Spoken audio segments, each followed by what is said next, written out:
let's go back with the stem of the question, and then let us rediscuss how we solve for letter A. So in class 10B, the ratio of girls to boys is 4:1. There are 30 students in class 10B. Okay, so in the STEM, this is what we call the STEM. The STEM of the question, we have two important data. So the ratio of the numbers of girls is to boys. So take note, the ratio is girl is to boy. The order is important. So the first number represents for the girl and the second number represents for the number of boys. And then the second information that we have to understand in the problem is the total number. So the total number of students is 30. Now, to solve this kind of question or to analyze this question, we simply add the ratios. 4 plus 1 is equal to 5. Now, this 5 will be your divisor and you're going to divide the total number of students. So we have 30 divided by 5 is 6. So what is this 6? This is your factor. And this factor is what you need to get the number of boys and girls given the ratio. If the ratio is 4:1, that means 4 times the factor for the number of girls and the number of boys is 1 times the factor. So the number of girls is 4 times 6, which is 24. So that's question A. Work out the number of girls in class 10B. And then for the number of boys, we have 1 times the factor. So if there is a question asking for the number of boys, so we have 6. Now to check, you can add 24 and 6 and you will have the total, which is 30 students. Question about that? Okay, you can react using the emoji or you can write your reaction in the chat.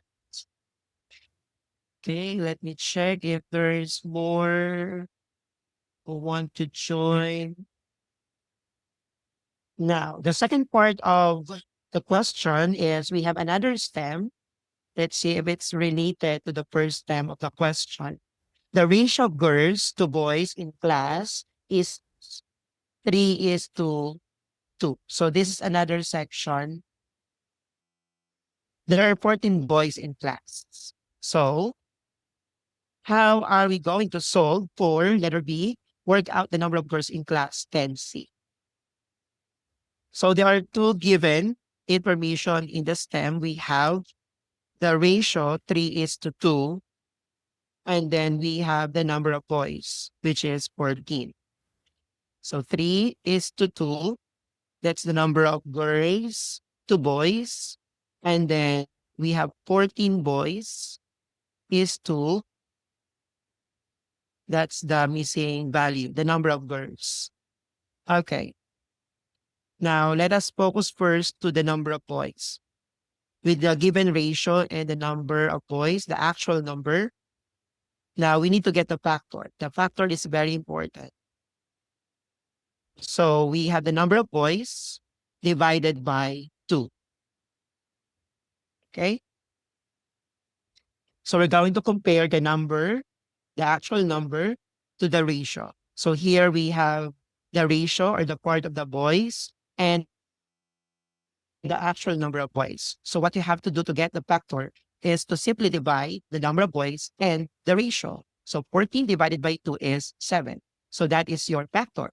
And what we did in the first part of the question in letter A, to get the number of girls, you simply multiply the ratio, the part of the girl, to the factor, which is 7. And therefore, the number of girls is 7 times 3 is 21 students. Okay? Question. All right. Then let's proceed to the next one. So for part 2 of question B, write down in simplest form the ratio of girls to the total number of students in class C. So the number of girls and the total number of students. So the number of girls is 21 Okay. So the number of girls is 21. What we do not know is the total number of students. So if the number of girls is 21 plus the number of boys to get the total, which is 14, 21 plus 14 is 35.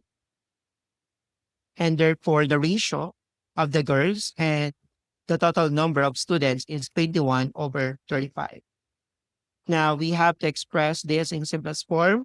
We always express the ratio in lowest form, okay? So we have to think of a number that we can divide to both 21 and 35. And actually, that's the scale factor, which is 7. So we divide each by 7. So this will be 3 is to 5. So that's the answer for question B. Okay. Okay, next. Anyone would like to share his or her idea about this question? So I'll give you a minute to analyze and then you can chat your answer or you can speak out to share your answer with number 13. Okay, a minute starts now. Yes, anyone. So it's about drawing the lines of symmetry. So what is line of symmetry? It is a line that when we draw from a figure, it divides a figure into symmetrical parts. Yes, that's correct. That's correct, Sierra. It is 4. State the order of rotational symmetry. The answer is 4. Okay. If you're going to draw those lines that will divide this figure into symmetrical parts. So we can have this. I'll try to draw a straight line over it. Okay. That's 1. And then 2. Okay. And then can we have, yes, we can have diagonal. Okay. 3. And then, okay, sorry about that. Trying to make it straight, but that's 4. Okay, so these are not just ordinary lines. These are what we call the lines of symmetry, and it divides your figure into equal or symmetrical parts. Each one of them, yes, each one of them divides the figure into symmetrical parts. Okay, question. That's an easy question, but you can see that the equivalent points. Wow, it's already 4 points. So we really need to understand what is line of symmetry and how to determine the rotational symmetry. Let's proceed to question number 14. Okay. Read the question. There are 2 traffic lights at different intersections. The first light turns green every 60 seconds. The second light turns green every 45 seconds. At a certain point, both lights turn green at the same time. Find how many seconds it takes for both lights to turn green at the same time again. So we need to understand the mathematical concept behind this question. Take note, the interval given are 60 seconds and 45 seconds for the light turns green. And then we're asked to give the time when the 2 lights will simultaneously turn green. Correct? Now, can you recall a mathematical concept that is similar to this problem? We have 2 numbers or 2 intervals, and we need to look for the same interval among these 2 numbers. Anyone? What is a mathematical concept that we can apply here? You have 2 numbers and you have to find the common interval that will give us the same time when the lights will turn green. It is how? It is least common multiple. The least common multiple is the common multiple or the common interval of two or more numbers. So the question is asking for us to find the LCM, the least common multiple of 60 and 45. And how we're going to do that? Some of you, I think, can solve it mentally, but I'm going to show you how to get the least common multiple step by step. Okay. Since we're dealing with common multiple, so it will be easier to divide the numbers to get the common factor. And then later on, we're going to solve for the common multiple. So let's start with what's the common factor between 20 and 45? Obviously, it is 5, correct? And then when we divide 60 by 5, that is 12, and 45 divided by 5 is 9. And you can still see that 12 and 9 have common factor. So divide it to that number, and that number is 3. So 12 divided by 3 is 4, and then 9 divided by 3 is 3. Now, between 4 and 3, do we have common factor? I think there's no more since 3 is a prime number. Okay. So to get the LCM, what you have to do is to multiply the common factor and the non-common factor. So all these numbers outside the division will be multiplied, and that will give you the least common multiple, 5 times 3 times 4 times 3. Type in your answer. What's the answer? Or you can give the answer directly. You can say the answer. Anyone? 5 times 3 times 4 times 3 is 80. 100, 180. Okay. 180. Okay. That means the two lights will turn green after 180 seconds. Or yes, 180 seconds. And look at that. That is 3 points. So what we need to understand on this question is the concept, the mathematical concept behind the question. So it is least common multiple. Okay. Let's proceed to the next one. Okay, if you don't have any question on this item. Okay, now we have geometry. So in geometry, we need to be familiar with the different postulates, theorems, and corollaries. So we're going to use that to solve any geometrical figure, like in number 15A. So what we can see in the figure are the measurements of the angles. So this angle is 160. This is what is the measure of this angle? Having this symbol, what does this symbol mean? It is that's 90 degrees. This symbol is what we call foot of perpendicularity. And foot of perpendicularity is used to represent that the lines, the segments are perpendicular. And when the lines or segments are perpendicular, it is 90 degrees. Okay. And then we have this 40 degrees. Now, what we need to find is the lettered angle, so which is P. So when we add P plus 40 plus 90 plus 160, it is equal to what? What is the measure of the angle from this terminal side going back to the same terminal side?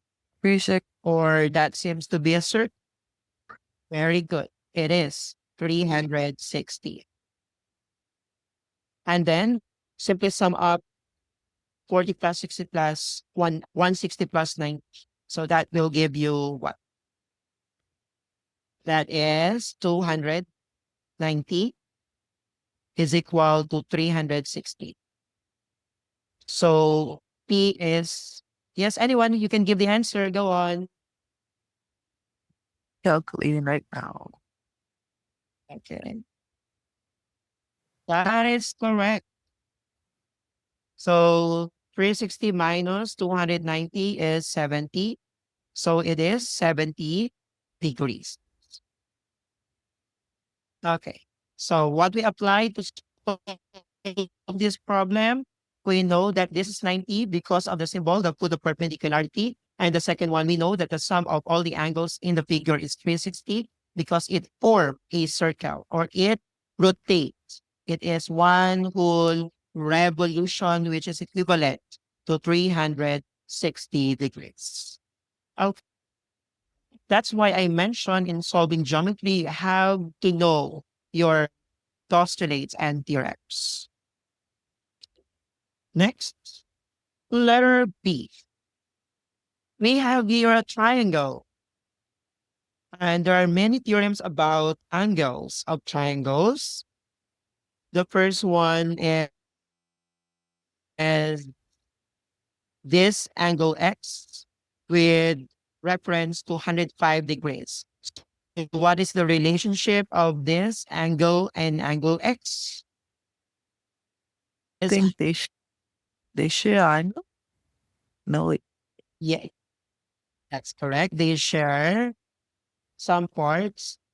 They have common vertex, they have common side, and the sides form a line. And what we call the angle pairs that form a line. So, It is say that again.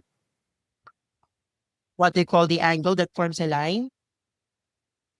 Okay, linear, linear pair. And then what do we know about linear pair? What's the measure particularly? When two angles are said to be linear, what can you say about the measurements? It's not the same. Something. Yeah, I mean, yes, they are not the same. And the sum is, we're talking about the sum. The sum is 180. Okay, uh, remember, when the angles are linear pair, the sum is 180. So given one angle is 105, we subtracting we can have 105 plus x is equal to 180. And then let us solve for x.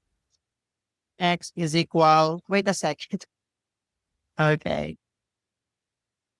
Okay, there you go. right. So 180 minus 105. What's the answer? 75. Okay, 75. So that x 75 degrees. So this is 75.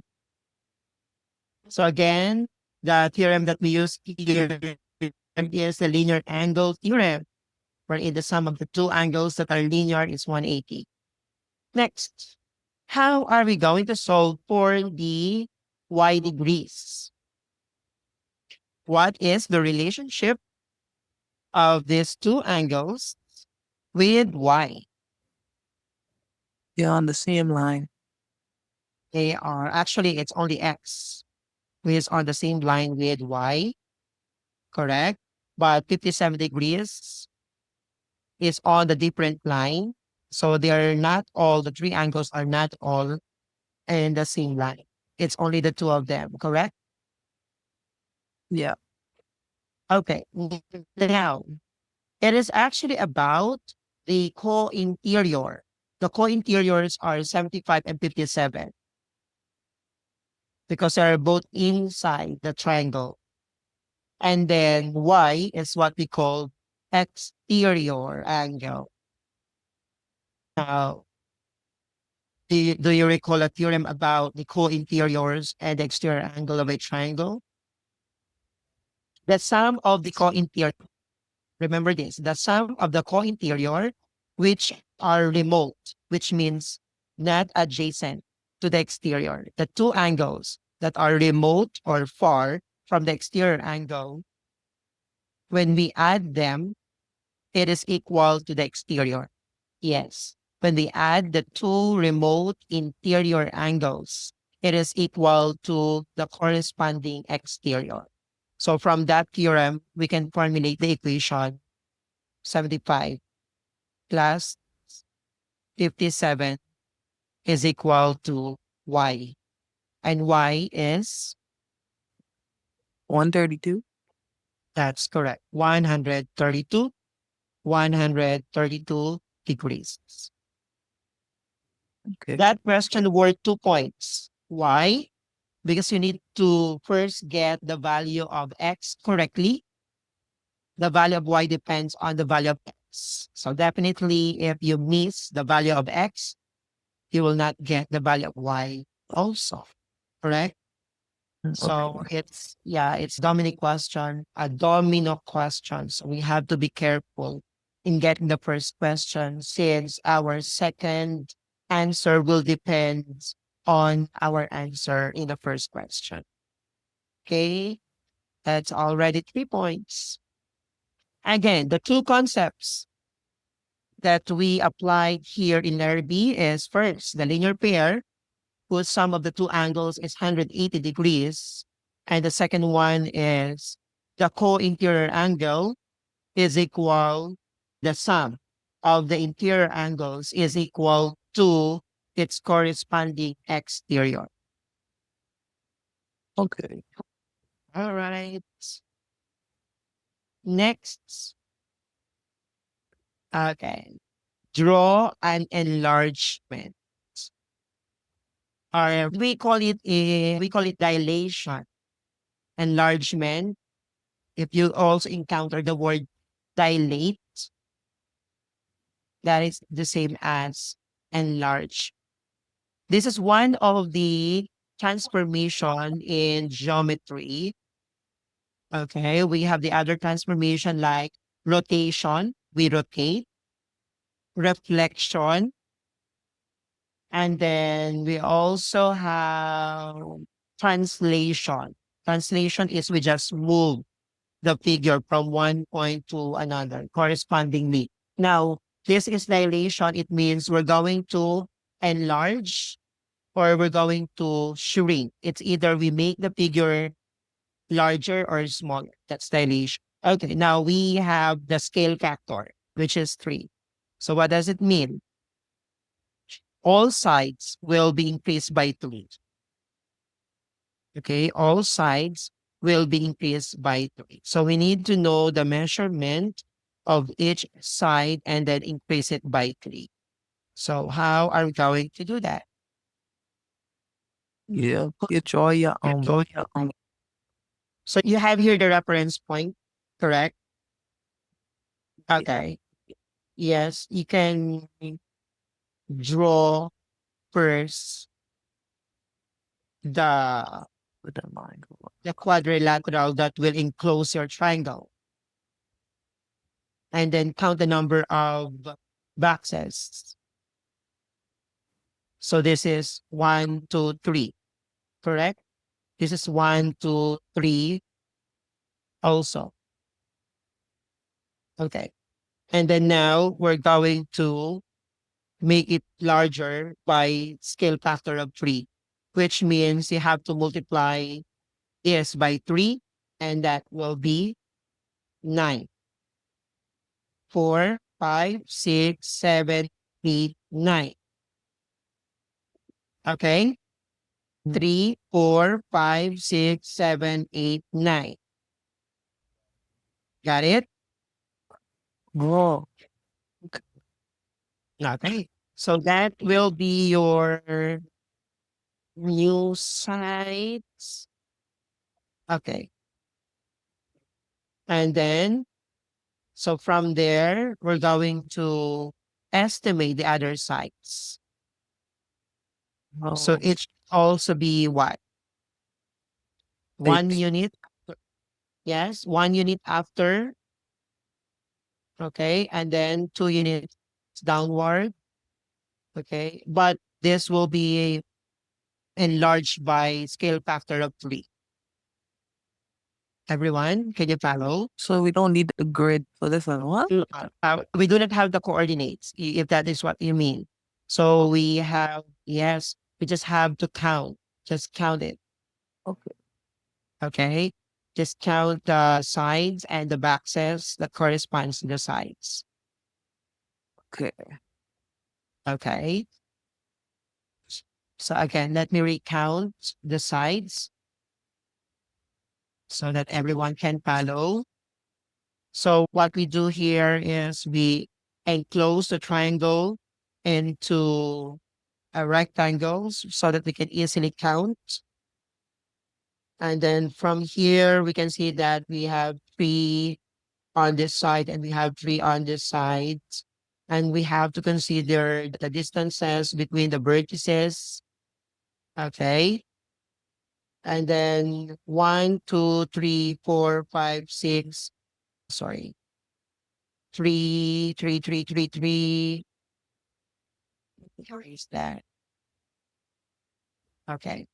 This is one, two, three, four, five, six, seven, eight, nine. Okay. So And then wait, we this just is, multiplying it by that 3, right? there is, yes, that's it. Okay. Four, Okay. five, seven, eight, nine. So this should be our new box. Okay, this should be our bigger box. And then from that point, it will be one, two, three, four. Since this is one, two, is 2 units from this reference point. So the new point will be one, two, three, four, five, six. This is one, 2 units. Let me erase that so that we can easily see it. We just multiply it by 2. 1, 2.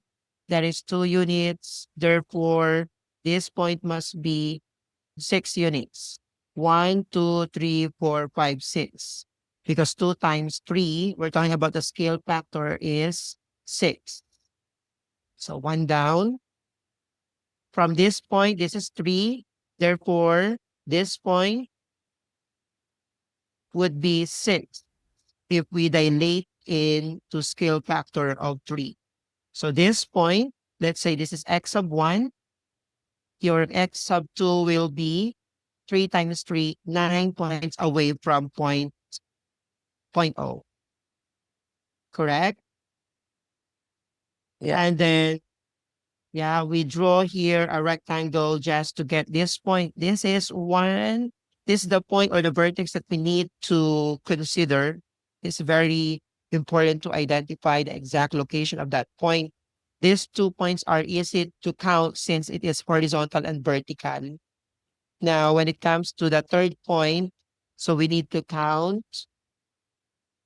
Okay, we can count vertically and horizontally. So vertically, it is one, two, that's 2 points.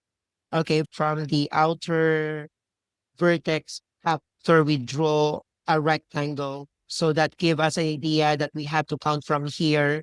And then since it is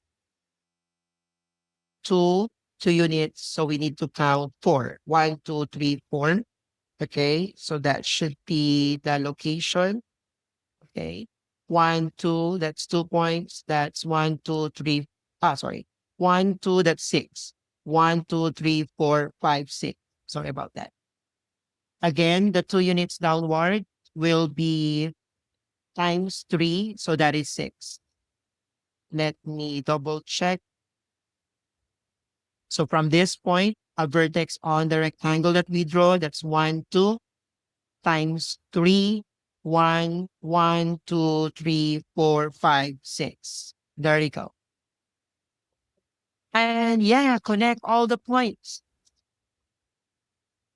And then, all right, trying to make it straight. There you go. That is the enlargement of the figure. Let me go over again with the steps. Step 1, make a box. Box your figure.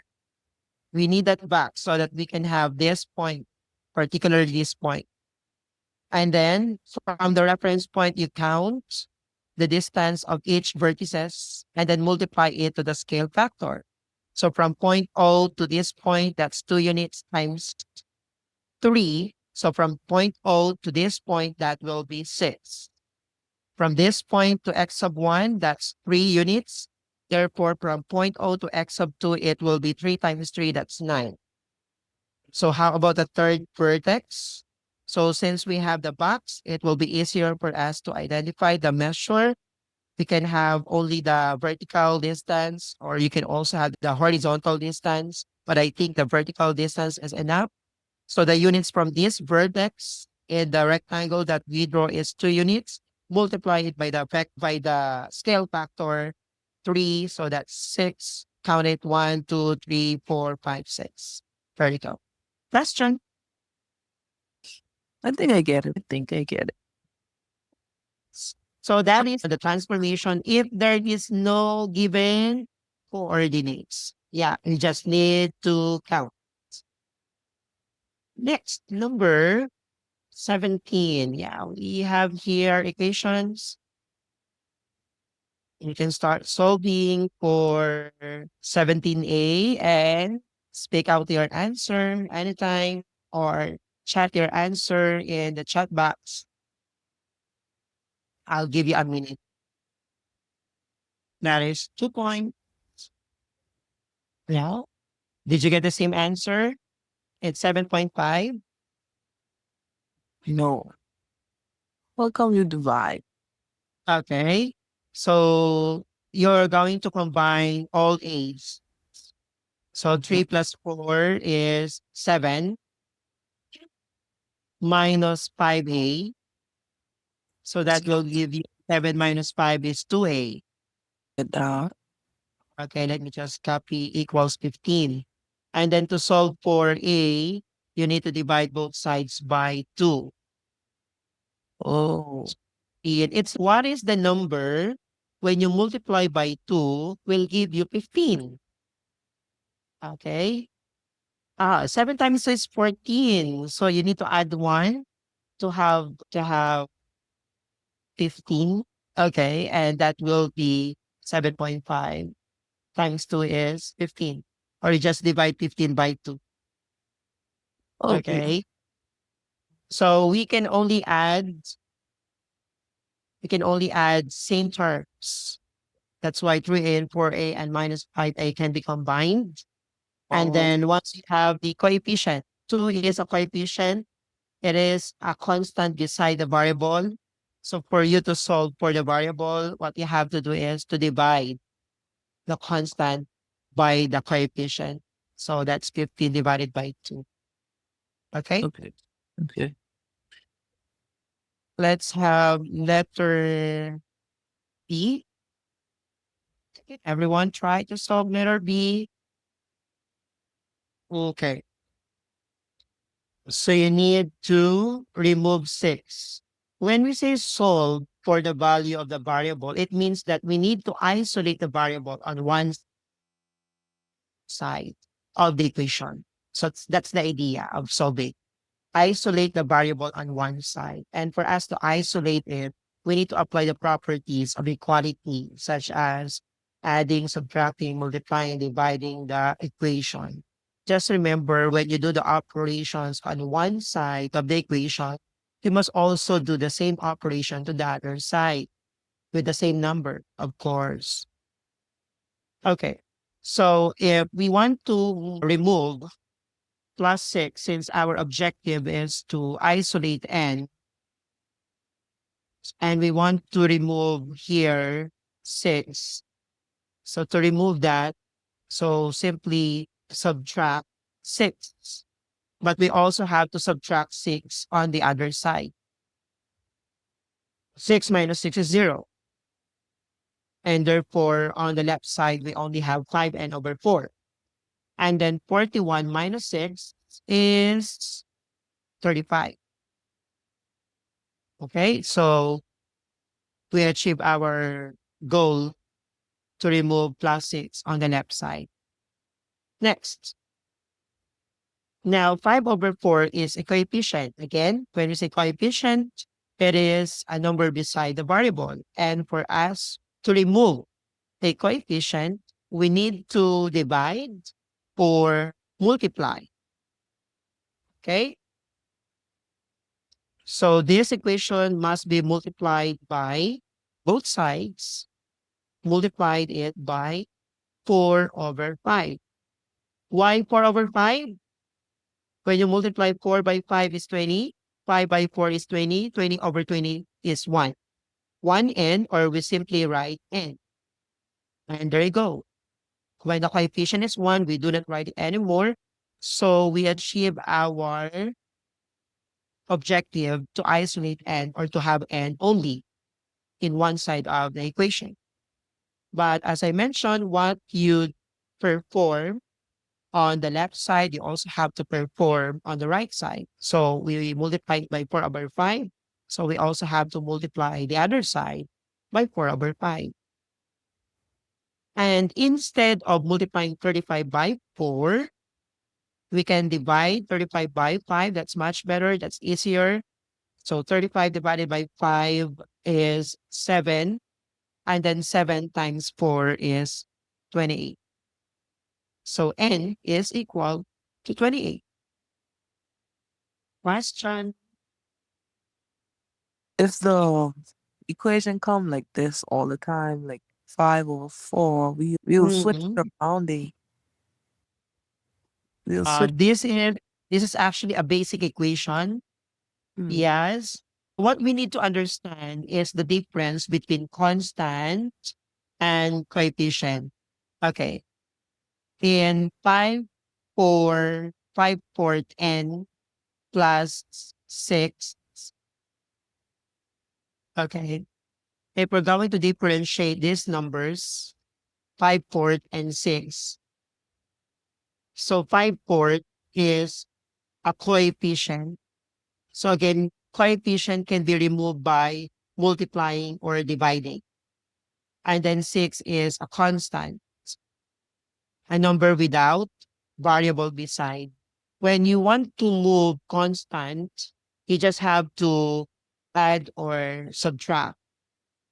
Okay, add or subtract to remove the constant.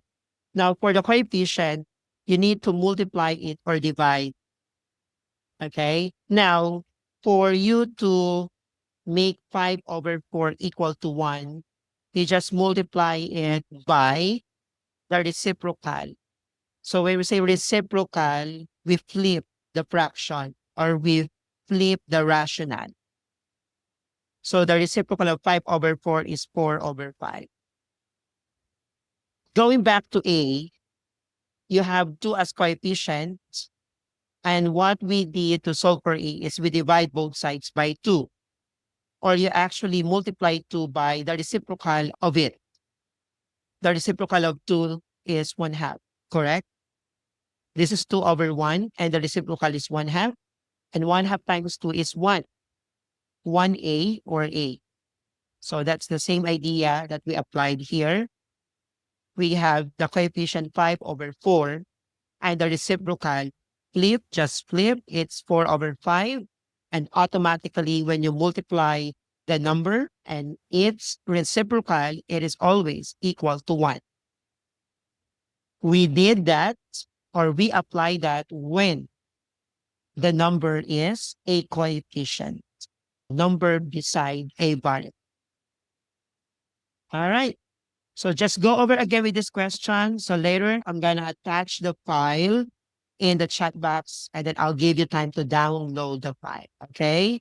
And then you will also have the remaining questions, or the other questions that you can try to answer during your free. Okay. All right. Let us see. We have 3 times quantity x minus 9 is equal to 62. So when you have this kind of equation, you have a grouping.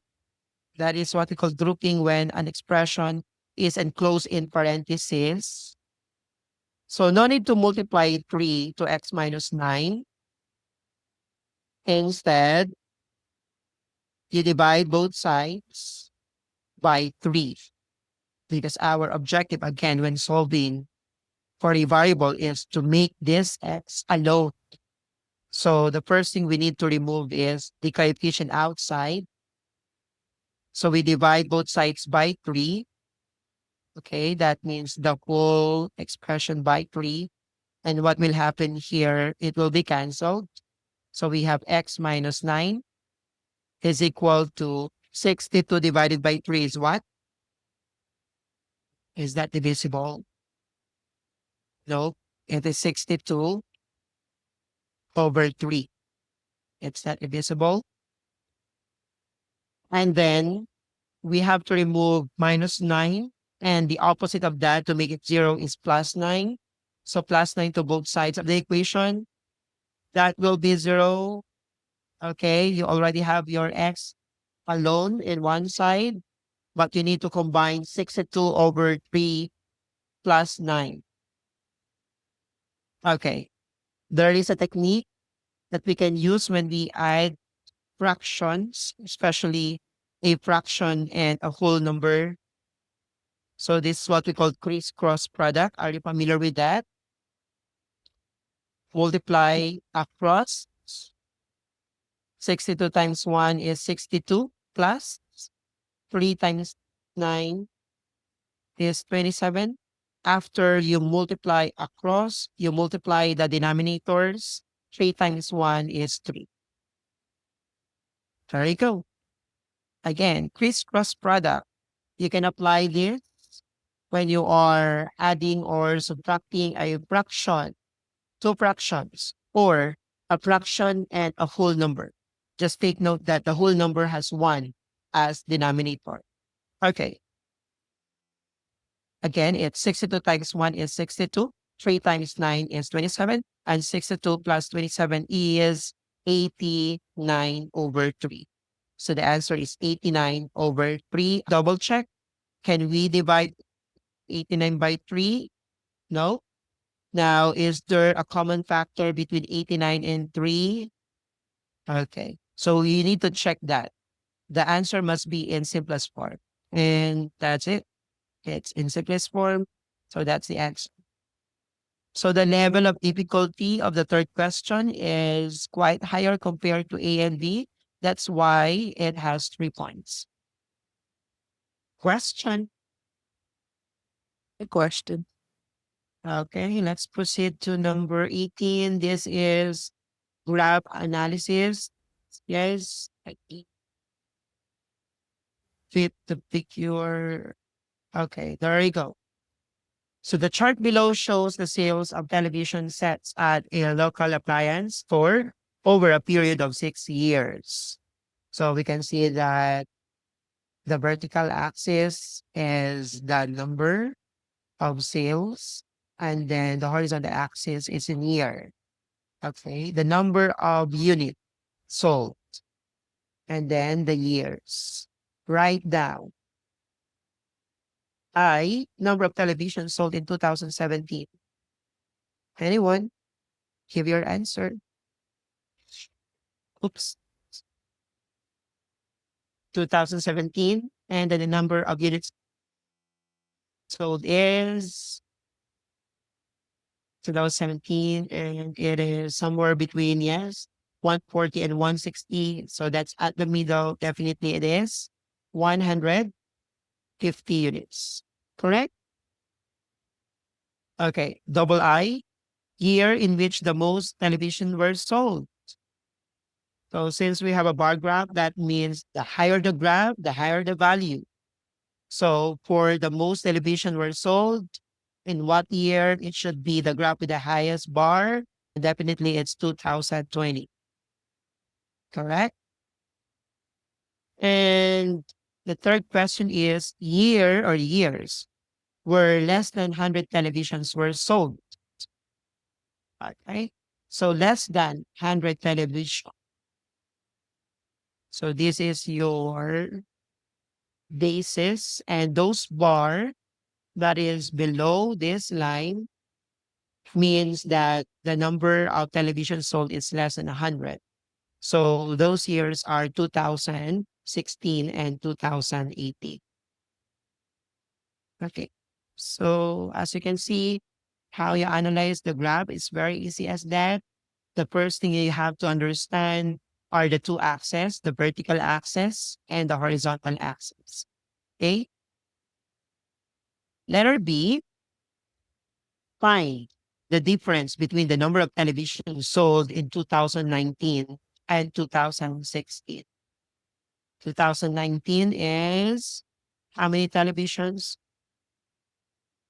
2019, you have that's between 120 and 140, that's 130 television. And 2016, you have 80, correct? And then it says here that we just need to get the difference. So 130 minus 80. So that will give us 50. So the difference is 50 units of television. All right.